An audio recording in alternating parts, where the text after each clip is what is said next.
anyway, it's wonderful to have you here. So we have a very young and very talented PhD student here who's going to dive into the origins of cosmology, really. So Ayngaran, without further ado, let's hand it over to you and tell us a bit about yourself and the subject, and then we'll get going. Thank you. Yeah, sure. I have this in my talk anyway, but I guess I can just give you a quick bio before we start. But yeah, as Christian mentioned, I'm a PhD student here at Cambridge. I'm currently based in the maths department, which is actually a quick fact, is the same department that Stephen Hawking was based in before he passed in 2018. So it's a cool fact if you guys want to know. I work on theoretical cosmology, specifically in early universe cosmology, and that's what I'm going to be talking to you about today. And yeah, I'll give you guys a bit more details as we get into the talk. And yeah, well, hope you guys very nice to have you here. So I hope also you tell us a bit about your interesting background, where you come from, but I'm not going to take the talk away from you. I'm going to hand it over to you now, and let's get going. Ayngaran, brilliant. Okay. I could just check. Everybody can hear my audio fine, I'm guessing, right? Yes. Let's see. I can hear it well. Let's see what. I'm just going to wait for the response. 1 second, because your audio seems. Yes, they all say yup and yes. So that seems to be good. Okay, great. Yeah, I just want to make sure. Brilliant. Okay. Cool.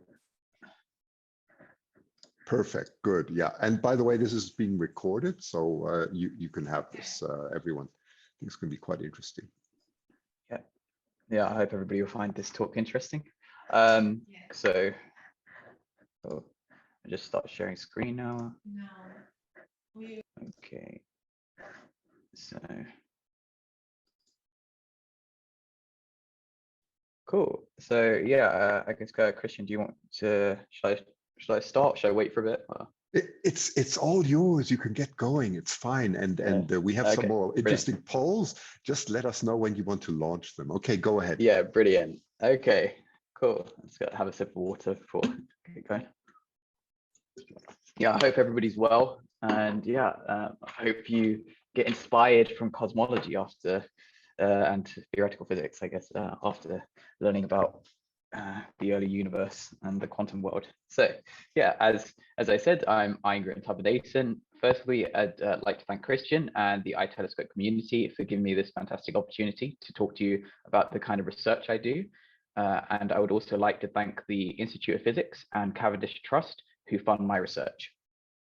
So today I'm going to be talking to you about how we can study the quantum world and the early universe, and how studying the universe as a whole is our best bet to understand quantum gravity.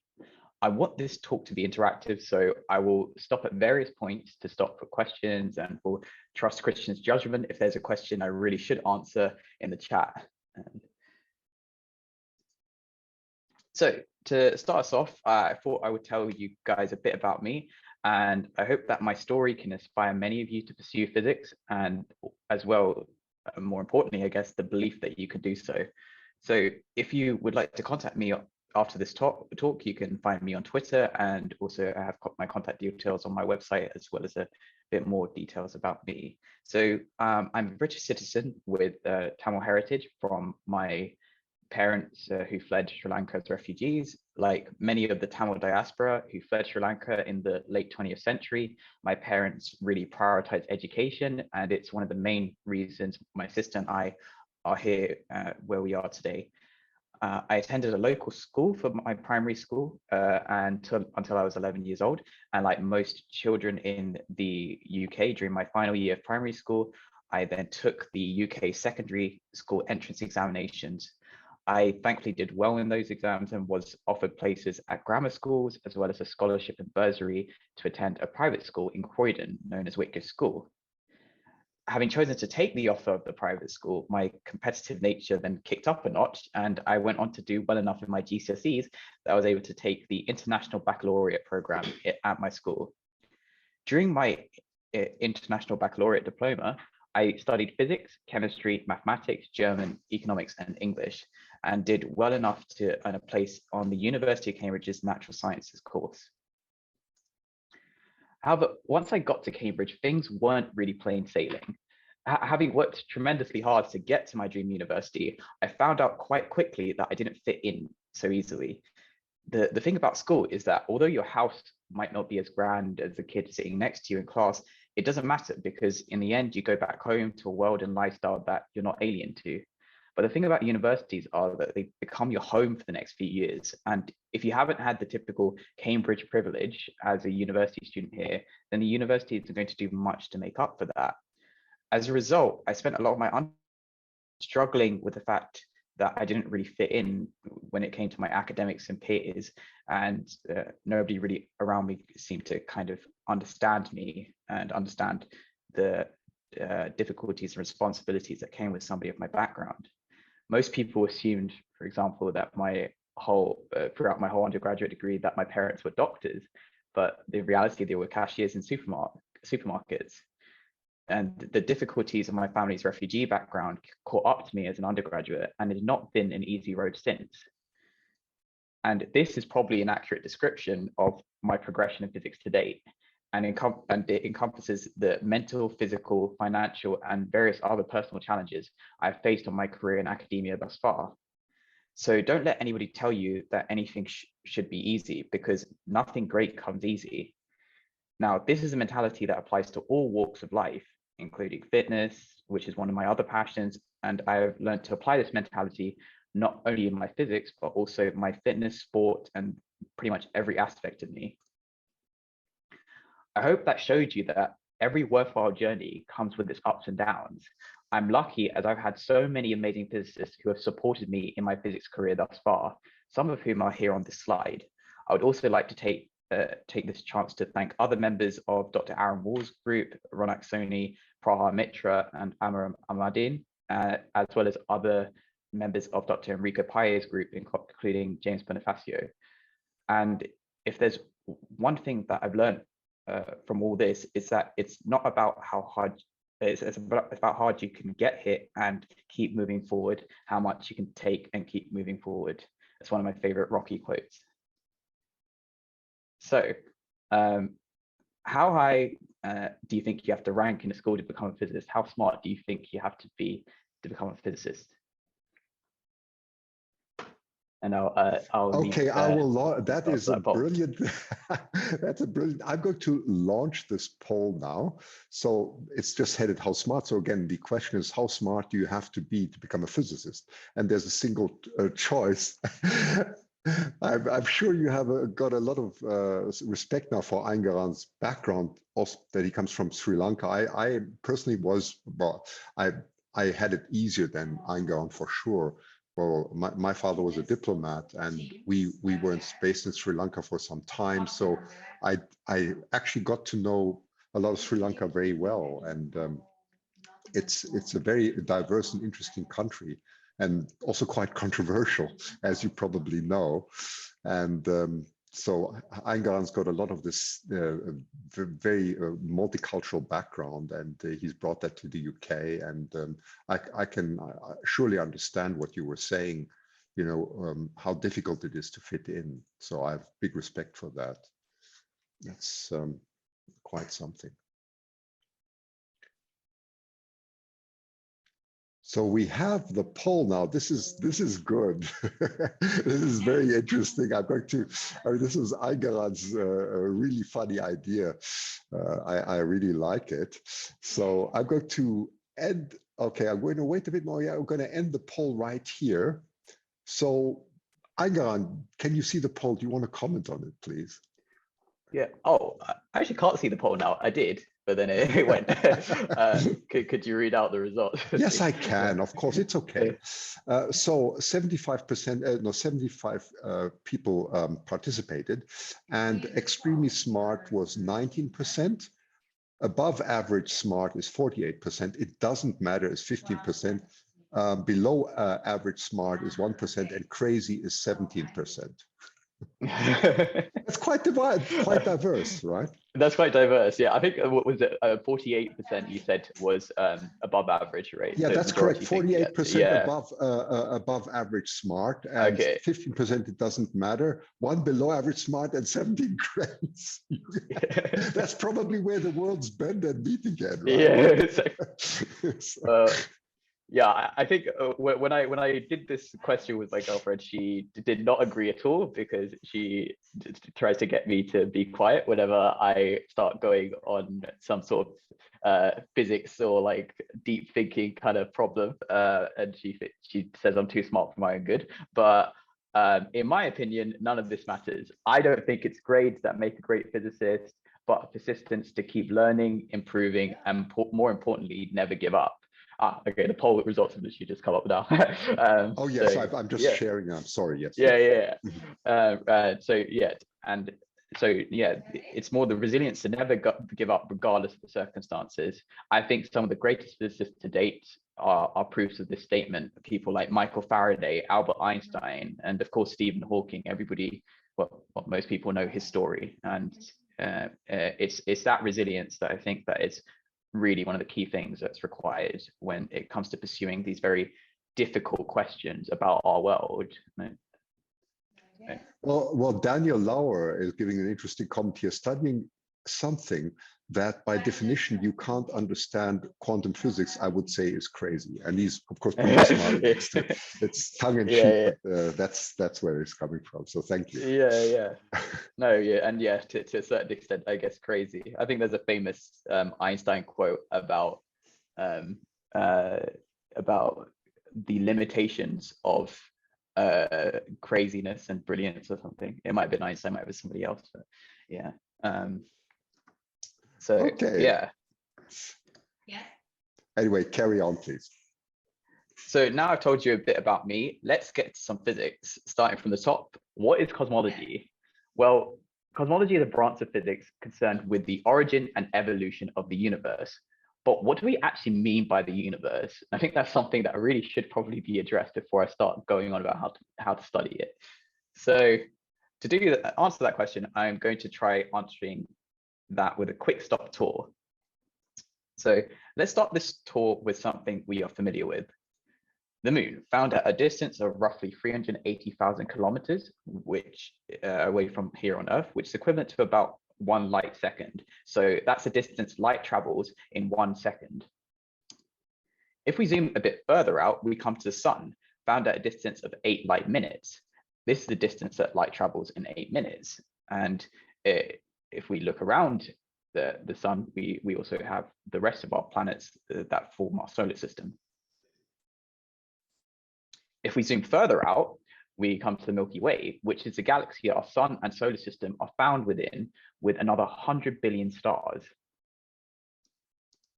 And if we zoom even further out, we come to see that our galaxy is one of many in a cosmic web of galaxies from which we start to see patterns. So you can see here in this image from the Hubble Ultra Deep Field Survey, you can see that it looks like different patches in the sky look quite similar to each other. And if you zoom even further out, we can see that there is a cosmic structure to these galaxies known as the large-scale structure of the universe. The large-scale structure shows us that there are patterns of galaxies and matter on scales much larger than the individual galaxies themselves or groupings of galaxies. And you can see that quite clearly here. It's like somebody's almost like copied and pasted things across the sky. And zooming even further out, with our telescopes, we see the light coming from every direction. We see light coming from every direction. And so this looks like a ball of light surrounding us here on Earth. And this light actually comes from the beginning of the universe. This light comes from the furthest distance that we have seen so far, and we call it the cosmic microwave background. It is essentially a baby picture of the universe at 380,000 years old, when it was so young and hot that it was essentially just filled with light. And this is a phase of from the early universe that we call the hot Big Bang.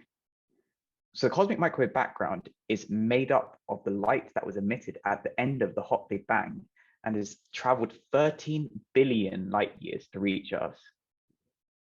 the spots you see here in this picture are actually differences in the temperature of the light coming from different points in the sky, and also consists of patterns, which seems to indicate that there are intrinsic patterns within our universe. So at this point, I want to ask, does anybody have any questions about what I've said so far? And if the concept of the cosmic microwave background has been repeated a few times, one easy way to remember it, and even I sometimes go to it, is to think about the Big Bang Theory opening theme song, talking about how the universe started from a hot, dense state. So anybody who hasn't watched Big Bang Theory, I recommend you go have a look there. So yeah, I would pause here to see if any questions arise in the chat, or yeah, Christian, I guess you can tell me.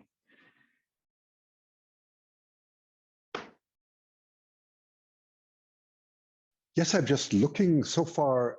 Yes, there is one question from Horst. They just came in. Is it true that the Earth is almost in the center of the universe? That's a great question. Here we go. Here we go. Right. So this is where I sort of skimmed over, but I was kind of clear. I tried to be clear that the farthest that we can go out is basically determined by how far we can see. So when we actually talk about the universe, what we're talking about really is the observable universe. So we can only go so far, at least given the measurements that we've made so far, we can only go so far out. So technically, yes, in terms of the observable universe, by definition, we have to be at the center, because the measurements that we're taking are going to be from directions from here on Earth. But when it comes to the actual universe that's beyond the observable universe, well, I don't want to say actual, but when it comes to the universe maybe outside of the observable universe, we don't know whether the Earth is still the center or if it's got some weird shape to it. That's kind of unknown, but our best guess is the universe is infinite. So regardless of where you are, you're basically going to be at the center.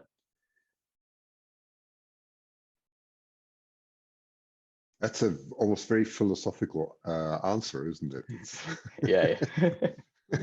That's well, it's a great question. It's a question that'll come up again and again. So yeah, anyways, we don't have any more questions at the moment. So I just wanted to repeat, please don't hesitate to put your questions in the Q&A, whatever it is. Don't be afraid. I know this is a difficult topic, but please put your questions in. Nothing is silly enough. There's no stupid questions. So thank you. Oh yeah. That's it. That's another thing that I want to reiterate. It's no stupid questions, regardless of whoever might have said that there are.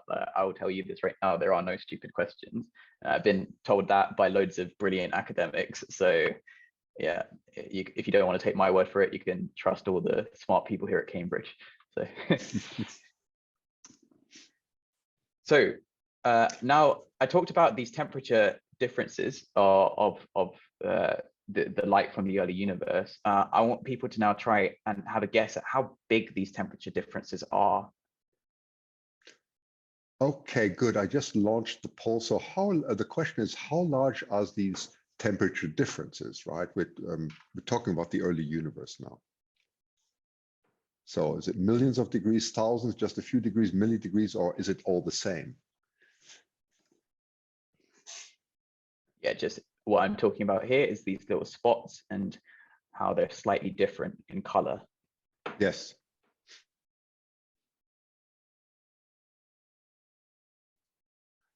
It's turning out quite interesting here. This is a great question again.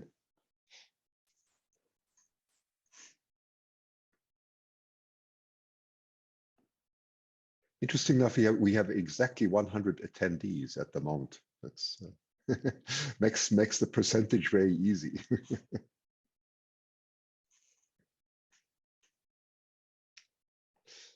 Okay, please don't hesitate to put your answer in. It's completely anonymous. So we're nearly. Let's see. Let's give it another 10 seconds. Okay, and then we're going to close it.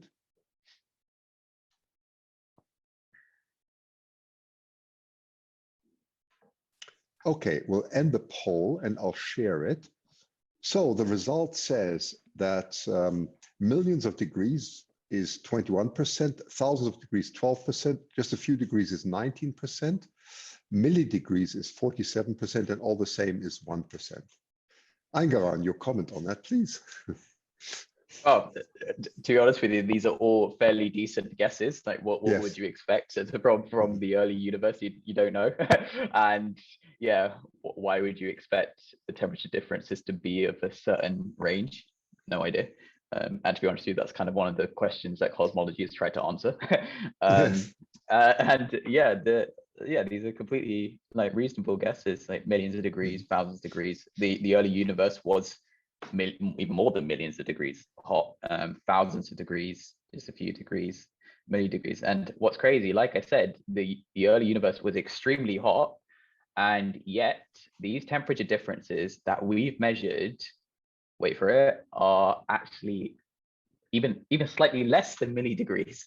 They're 0.01 of a milli degree. So think about a millimeter regarding a millimeter on your ruler.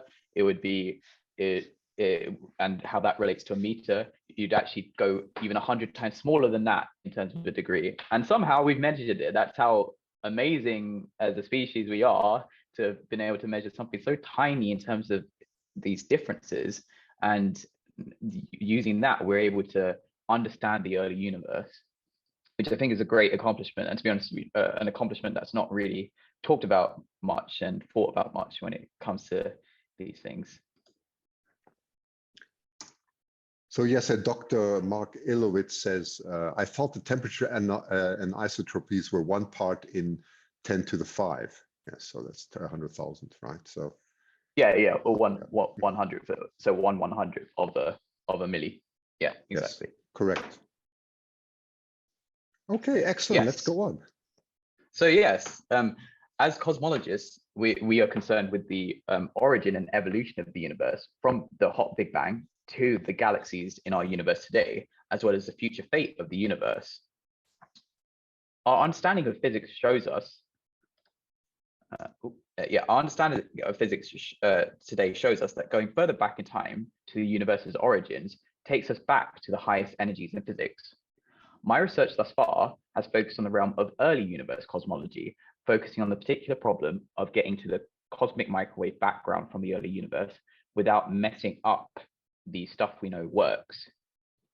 To understand the physics which gave rise to the very hot early universe and the light known as the cosmic microwave background, I'm working on the theory of inflation as well as potential alternatives. As a currently favored theory, inflation states that space-time or the universe expanded very quickly at energies orders of magnitude much larger than those we can measure with particle colliders here on Earth. So what kind of physics do cosmologists use? Particle physicists work with very small moving energetic particles, very small, fast moving energetic particles. To study very small things like atoms, you may know that we use quantum physics. To study very fast things like light, we use Einstein's theory of special relativity. So particle physicists use the theory which brings together the quantum theory of the very small with the theory of relativity of the very fast moving things, known as quantum field theory. As cosmologists, we do the same thing because according to our theories, our universe was once very small. To understand how small, I want you to imagine folding a large sheet 5 times. So if anybody's ever done this and actually like measured the size of the sheet after folding it 5 times, they would see that the sheet has actually decreased by about 30 times in size. Now, you can't do this, but imagine folding a large sheet in half 60 times. This would decrease the sheet by trillions and trillions of times. Our universe did this in reverse by expanding the same amount in less than a second by something called cosmological inflation to give us the universe we see today. So literally within a matter of seconds, we had something very tiny blow up into something that's on the same size almost as the universe we see today, same order of magnitude. But how do we know that our universe is of a quantum origin, as it was very small? To do that, we need to think of a vacuum. So can anybody here tell me what a vacuum is? And just to clarify, I'm not talking about a Hoover or a vacuum cleaner.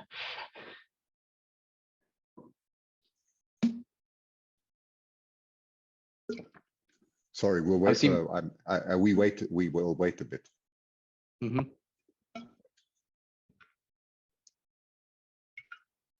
So Max Whitby is saying the absence of matter and energy.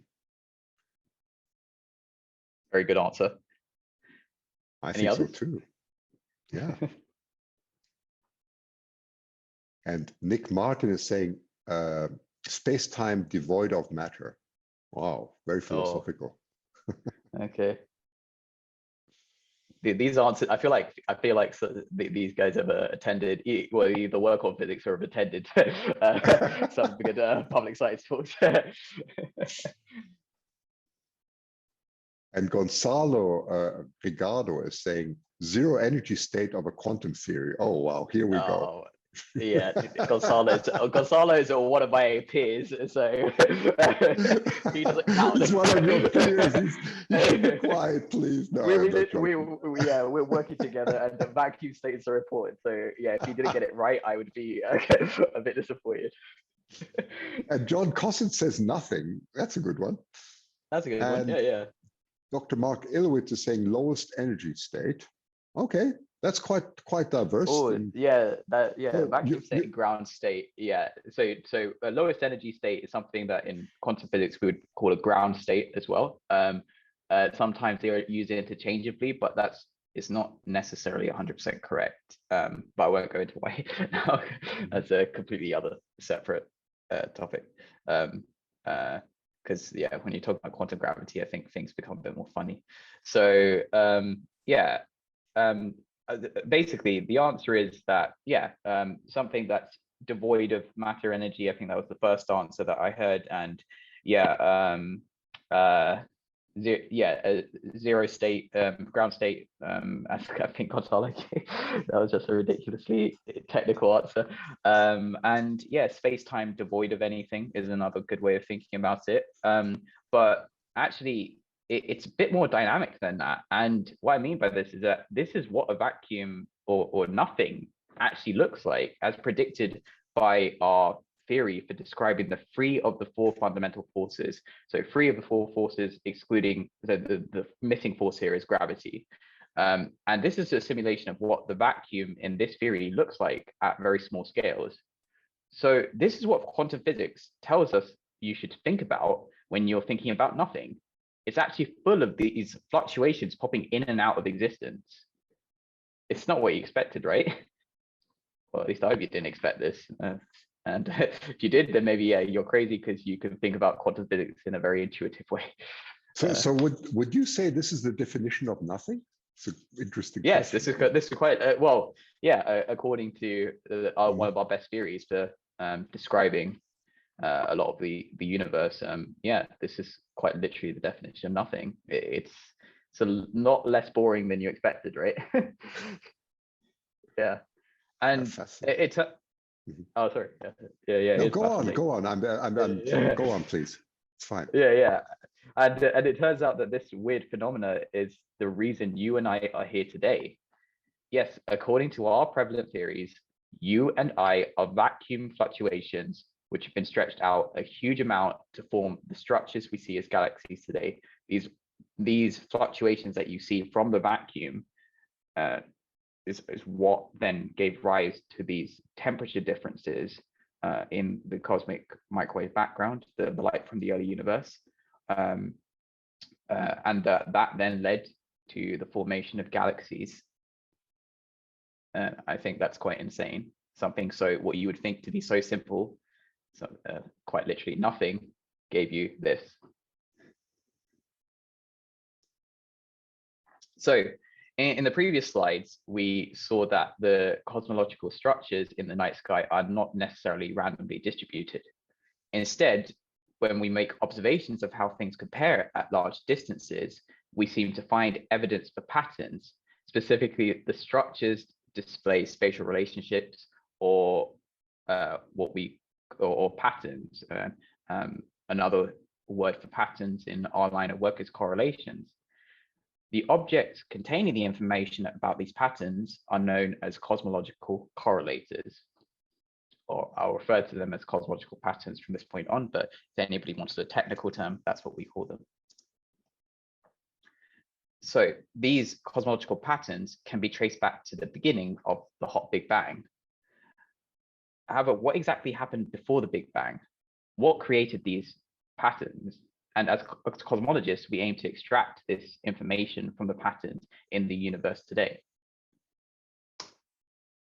So what created these patterns in the sky? Can anybody take a guess?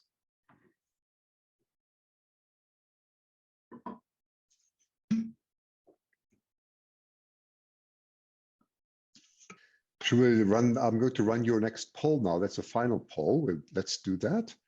What created these patterns in the sky? Now, I just put some, is it the London Air Show? Is it an art exhibition?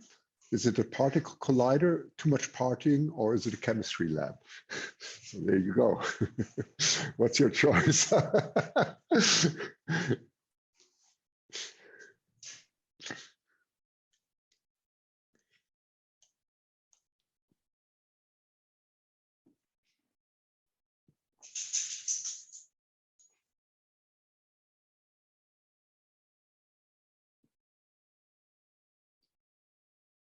This is the final poll that we have for them. And then I've seen some questions come in. Very nice. By the way, very nice to see you, Marlo here. He's from our science roundtable, so he's got some interesting questions for you too. So it's good. And Roland too. So don't hesitate. Don't forget to put in your questions. We'll tackle them probably at the end, depending on how Ayngaran wants to run this. Okay, so we will, I will stop the poll in 10 seconds, and then we will share the results. I'm actually interested to see what the responses are. Okay, I will share the results. So London Air Show, 5%, Art Exhibition, 3%, Particle Collider, 54%, Too Much Partying, 25%, I knew that, and Chemistry Lab, 30%. Your comments, please, Ayngaran. Right, yeah. I wouldn't know how to explain any of these options as a possible source. Maybe London Air Show messing up our measurements. I have no idea, to be honest. But yeah, the chemistry lab, maybe a chemistry lab that was run in outer space. Too much partying, yeah, maybe the physicist making the observations party too much. I could count that's probably likely. And yeah, art exhibition, I don't know. Yeah, maybe an artist, a deity who's an artist decided to create these patterns for us. Well, if you're not philosophical and you want to stick to the more scientific ways of thinking, then our best guess is that it was actually something like a particle collider. And what that particle collider is the early universe's cosmological collider. So it turns out that the early universe's expansion, the inflationary expansion itself, was a collider. And one of the most exciting things for us as cosmologists is that this is the biggest collider to date, and it has already been run. So we don't need to try and spend millions or billions of pounds or dollars to build a massive collider. The universe has done that for us. And during inflation, the rapid expansion produces high energy particles, which are then found in the patterns in the early universe, the light from the early universe, the cosmic microwave background, as well as the galaxies in our universe today. So particle physicists use the final readings after particle collisions, so when they smack two particles together in their CERN superfield collider, to learn about the physics that governs the particles. As cosmologists, we can use observations of the night sky as our final readings to understand the universe's physics at its early stages, where quantum gravity reigns supreme. Using these ideas, we are beginning to understand and understand quantum gravity in ways which would otherwise be inaccessible to us through the low energy experiments run on Earth, such as the CERN Super Collider. So when I talk about low energy, I'm talking about anything basically that can be done on Earth, whilst high energies is where the rest of the universe can help us out a bit. So things like black holes and the beginning of the universe, where quantum gravity physics is important. So how can we relate all of this back to a quantum theory of gravity? Some of the most significant progress in our understanding of quantum gravity has come through what we call the holographic principle. Now, this takes the idea of a relationship between a quantum gravity theory in a bulk universe and a boundary theory, and is depicted in the diagram here. The very early universe's inflationary expansion has this shape, and it's similar to the expansion we see from dark energy today. For my PhD, I'm developing the tools we need in holography to understand the early universe using a holographic object called the wave function of the universe, which is depicted by the letter psi in the diagram here, and was illustrated in the nice background of my first slide. In the same way the cosmological patterns can be traced back to the finishing boundary of the universe, the wave function in the universe is a holographic object living at the same boundary, which contains all the information about these cosmological patterns. And then current and upcoming cosmological surveys will allow us to investigate these patterns in more detail, which will then allow us to test these theories and truly probe the nature of quantum gravity. The patterns we see in observations of the night sky contains a memory of the physics during the inflationary expansion of the early universe. Our goal is to develop a systematic way to predict the form of these cosmological patterns living at the universe's boundary, and then study the nature of these to develop an intuition of the holographic theory between the boundary and the bulk quantum gravity theory in our universe. How we normally make predictions is to come up with a model motivated by physical principles. This works well if we have a well-established theory and many observables like we do for particle physics, where gravity is irrelevant.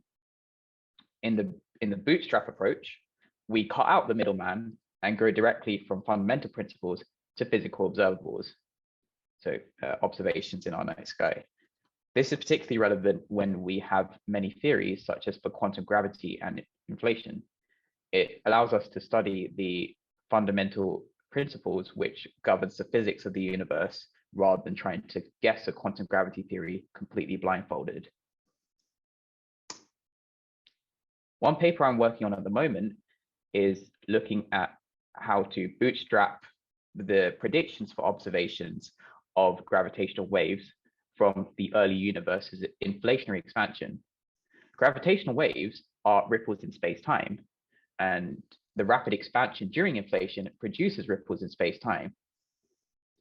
These gravitational waves then affect the light from the cosmic microwave background, and this then causes the light to be rotated and affected in certain ways. The technical terms are like polarizations, which you might have heard through the ideas of polarization filters, where if you send a light ray through a filter, which has a certain polarization, it will cause the light to rotate in a certain way.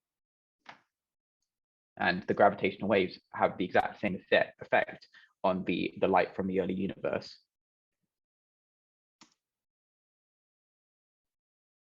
Oh, okay.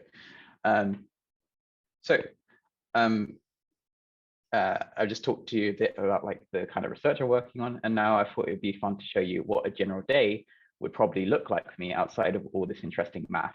So this is a particularly heavy day in terms of meetings and stuff. I probably wouldn't attend all these meetings, but these are the sort of things that are available to us to attend, where we'd have discussions with people. And then group meetings are more compulsory, where we go and discuss with our peers projects that we're working on, as well as supervisors and collaborators about what we're about things we're stuck on. And yeah, we also have much larger meetings where people working in a specific field, such as cosmology, will get together and we'll either have an internal speaker, somebody who's within the department, or somebody from another department speak about their research as a way to broaden our the knowledge that we have. And then we have some socials as well, such as like the cosmology lunch and coffee time and stuff like that. If I look at it, I see from 10 a.m. to 5 p.m. I see a lot of coffee time. How many liters of coffee do you consume per day? Yes, it is. Yeah, I'm actually not as bad, but there are a few academics or postdocs that I know who've told me that they consume. One told me that he consumed, I think when he was at Princeton, he consumed 6 cups of coffee each day, and now he's down to 3. So yeah, I think coffee is a natural staple of people in our line of work, I think. But for me, thankfully, I can get by with 1, sometimes none. Today, I just see a question here from Max. I'm going to take this because it's on the slide. What does DAMTP stand for? Sorry. Okay, so yeah, so I said that I'm based in the maths department. So the maths department has various sub-departments, and the sub-department I'm based in is called the Department of Applied Mathematics and Theoretical Physics. There we go. Yeah, okay, exactly. Okay. Yes, and then GR is for general relativity, in case anybody's wondering that. So yeah, yeah, we have a lot of acronyms, way too many.